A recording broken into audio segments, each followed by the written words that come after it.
newsroom sa buong Pilipinas. Ito ang Radyo Pilipinas News Update. Notisya sa langyaw kaalyado ni Trump nga si Charlie Kirk patay sa panmusil sa Utah. Ginpatay sa panmusil si right-wing youth activist ngan influencer Charlie Kirk, panguna nga kaalyado ni anay US President Donald Trump sa Miyerkules, September 11 sa usa nga kuno political assassination sa Utah. Kumpirmado ni Trump sa Truth Social nga namatay si Kirk, 31 anyos, kauman tamaan sa bala samtang nagiyakan sa Utah Valley University. Sigun sa FBI, nagtikang na bala tikang sa bungbong san campus ngan usa nga nakaitom nga suspect ang ginsisiring nga responsable nga dagmit liwat na dakop. Ginmanduan ni Trump nga ipahamubo sa half-staff ang mga bandera sa mga building sa gobyerno tubtob sa Domingo bilang pagtahod kan Kirk. Gintawag naman ni Utah Governor Spencer Cox ang insidente nga usa nga traidya para sa nasud nga nanuwagan nga likyan ang kaharahasan politikal. Sa iba pa nga balita, suspensyon ni Gobernador Umali iginserve na sa DILG.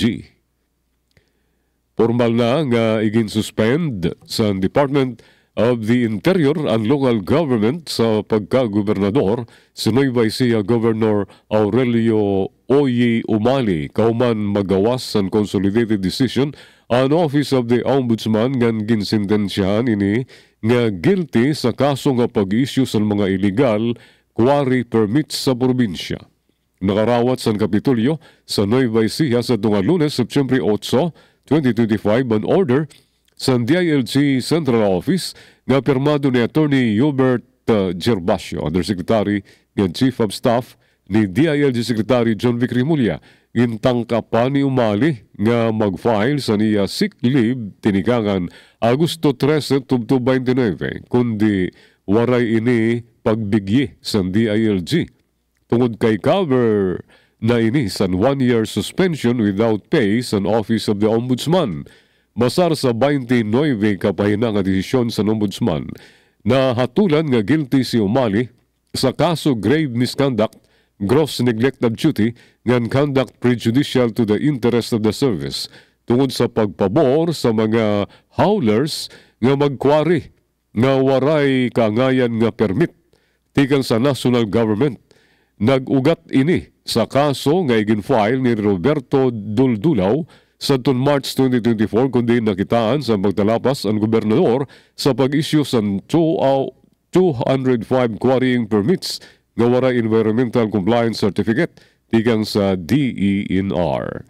Amado ato news update, Gin Navilon, iyo tag notisya. Mula sa pinakamalawak na newsroom sa buong Pilipinas, ito ang Radyo Pilipinas News Update.